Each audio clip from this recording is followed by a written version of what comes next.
Welcome back. In this video, I'll show you how to change the language in Forza Horizon 5. So during a game, all you have to do is press the options button on your controller. So for me, I'm using an Xbox, so I'll press the button with the 3 lines to reveal this menu.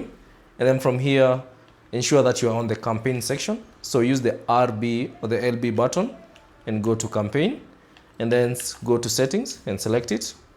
And then within the settings, scroll down and find the language select option. So choose that. And then from here, you'll see a list of languages that are currently available. So find the language that you prefer. So let's say, for instance, if I want this language, select it.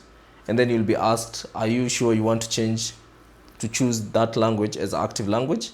Applying this change will restart your Forza Horizon 5. So if you want to change that, just simply select yes, and that will change the language for your Forza Horizon 5. Thanks for watching. If you have any questions, leave them down in the comment section below.